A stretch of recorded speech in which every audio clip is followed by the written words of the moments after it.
આજના આ ઐતિહાસિક પ્રસંગ ઉપર ઉપસ્થિત મૌલાના સાહેબ, ગાંધી બાપુ તથા મહુવાના નગરજનો, ઇમામ હુસેન સાહેબના 40મા દિવસે અને જન્માષ્ટમીનો આ જે પર્વ બધો એક સાથે આવે છે ત્યારે હર હંમેશ યાદે હુસેન કમિટી મહુવા દ્વારા મહેંદી બાપુ જે એકતાની મિસાલ કાયમ કરી છે તે આજે એણે ચાલુ રાખી છે। અને સબીલ તો રમજાનમાં થાય એવું મારું માનવું હતું, પણ શ્રાવણ મહિનામાં પણ થઈ શકે તે બાપુએ પુરવાર કરી આપ્યું અને ભવિષ્યમાં આવા પ્રોગ્રામો થતા રહે। મહુવાની જે એકતા અને અખંડિતતા છે મોરારી બાપુના જે સાનિધ્યમાં થઈ રહી છે તેને વેગ મળતો રહે તેવી શુભેચ્છા શુભકામના સાથે જય હિન્દ જય ભારત।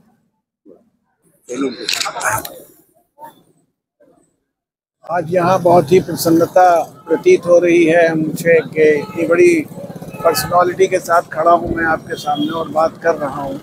और ये बहुत अच्छा इत्तेफाक है कि जन्माष्टमी और इमाम साहब का 40वां एक दिन पड़ गया है।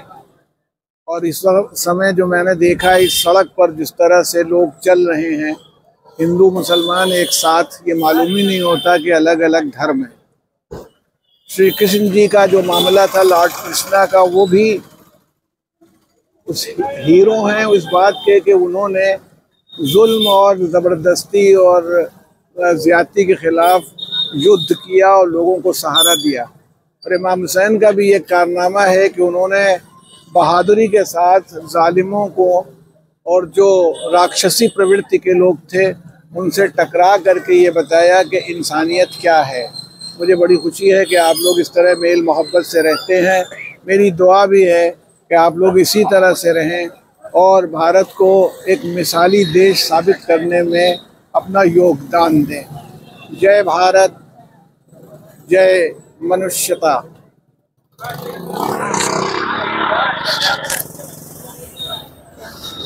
बिस्मिल्लाहिर्रहमानिर्रहीम। अल्लाहुम्मा कुल्ल वलियकल हुज्जत इब्नुल हसन सलवातु अलैहि वाला अबाए फी हाज़ि सात फी कुल्ल सा वलिय व हाफिज़ व कायद व नासर व दलील व आइन हत्ता तुस्किनहु अर्ज़क तवा व तमत्तु फीहा तवीला रब्बि सल्लि अला मुहम्मद व आल मुहम्मद।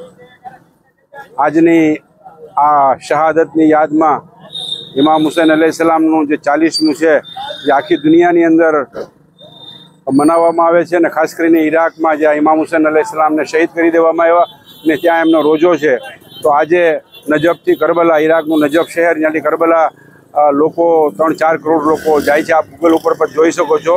એવી રીતે જ મહુવાની અંદર પણ આ બાપુના સાનિધ્યમાં મોરારી બાપુના ગુરુકુળ અને ઋષિકેશની વચ્ચોવચ્ચ બરાબર અહીંની કરબલા માટે રસ્તો જાય છે જ્યાં તાજિયા દફન થાય છે।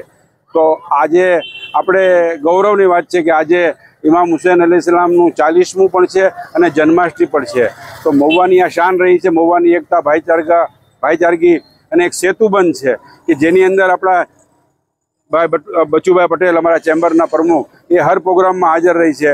અને એ પછી રમઝાનનો પર્વ હોય કે મોહરમની સબીલ હોય કે આજે 40માનો પર્વ હોય, બચુભાઈની તબિયત થોડીક ઢીલી છે, પણ બચુભાઈએ કીધું કે ઇમામ હુસૈનનો જ્યારે પ્રોગ્રામ હોય, ઇમામ હુસૈનની યાદમાં હોય ત્યારે તો હું એમાં હાજર જ હોઉં। એટલે પોતે આવી ગયા બીજા બધા ને અમારા માટે ને કમિટી માટે તો ખાસ કરીને બહુ ગૌરવની વાત એ છે કે આજે જન્માષ્ટમીમાં આપણા હિન્દુ ભાઈઓ જો અહીંની બધા મહુવાથી બધા ભૂતનાથ જાય છે બધા ને ભૂતનાથમાં અહીંયા દર્શન કરવા જાય છે ને વચ્ચે કરબલા પડે છે।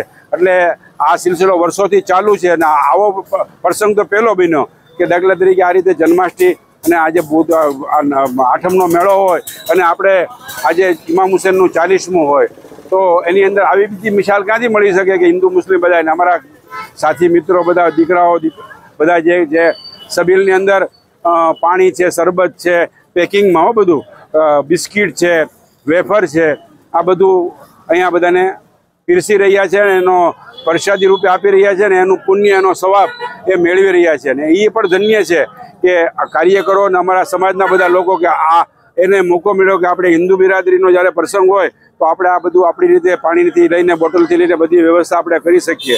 એ તમે જોવો છો। તો બાપુ તો હાજર નથી પણ બાપુને એક શેર કહી દઉં કે बापू हर वक्त पोते कही है कि ये हुसैनी चेहरे सब मेरे तस्बीह के दाने हैं, ये हुसैनी चेहरे सब मेरे तस्बीह के दाने हैं, निगाहें घुमा लेता हूँ तो इबादत हो जाती है। तो आखिर में આપણે ઈશ્વર પાસે દુઆ કરીએ કે આપણા દેશની અંદર જે શાંતિ અમન ભાઈચારગી છે એવી આ કાયમ રહે અને જે આપણે આજે આપણા હિન્દુસ્તાનની અંદર ઇમામ હુસૈન અલૈહિસ્સલામનું પર્વને ઇમામ હુસૈનની યાદ એ માટે મનાવવામાં આવે છે ને વર્ષોથી 1400 વર્ષથી કે ઇમામ હુસૈનને છેલ્લે શહાદતના 2-3 કલાક પહેલાં જે આજથી 1400 વર્ષ પહેલાં જ્યારે શહાદત ઇમામ હુસૈનની થઈ ત્યારે 2-3 કલાક પહેલાં હિન્દુસ્તાનને યાદ કરેલું ને હિન્દુસ્તાનને કીધું એ લોકોએ કીધું યઝીદી ફૌજને કે તમે એવું લાગે તો મને હિન્દુસ્તાન જવા દો। એટલે આપણા માટે તો ફક્રની વાત છે, આપણા માટે ગૌરવની વાત છે કે ઇમામ હુસૈનને એ ટાઈમની અંદર હિન્દુસ્તાનને યાદ કર્યું। એટલે આપણે ગૌરવ છે કે આપણા દેશની અંદર બધી સમાજના બધા જ્ઞાતિના બધા ધર્મના લોકો રહે છે। અને બાકી તો હવે આજે અત્યારે આ બધું ચાલી રહ્યું છે, અમારા હિન્દુ બિરાદર હિન્દુ ફેમિલી છે, બીજા આપણા બધા બચ્ચુભાઈ છે, તો એ બધા આની અંદર આપણા સામેલ છે ને આખું મહુવા આની અંદર જોડાયેલું છે। એટલે બીજું કાંઈ નહીં કહેતા પણ આખિરમાં એવું कहे कि तुझे सलाम, तेरे खानदान को भी सलाम, जो तेरा जिक्र करे उस जबान को भी सलाम, और नबी का दीन यहाँ भी बड़ा फला फूला, अकील इसीलिए हिंदुस्तान को भी सलाम। अपना हिंदुस्तान ने लाख लाख सलाम। जय हिंद, जय भारत। आती है सबीलों से ये सदा, आओ बच्चों पानी पी लो। आती है सबीलों से ये सदा,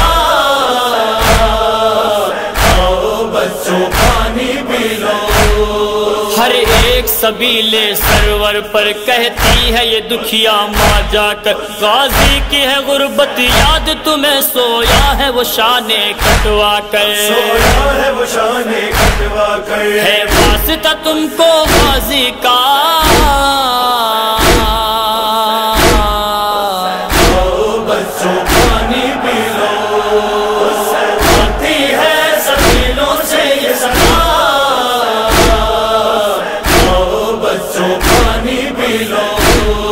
जब माह मुहर्रम आता है शब्बीर का गम तड़पाता है, जो रोता है गुर्बत पर शय की ज़हरा की दुआ वो पाता है, ज़हरा की दुआ वो पाता है। पढ़ती है यही मातर नोहा,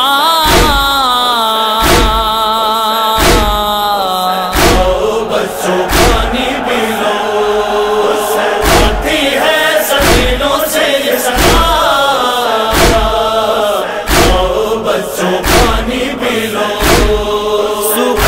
गला मेरे बेटे का खंजर जालिम का चलता रहा, मैं कहती रही पानी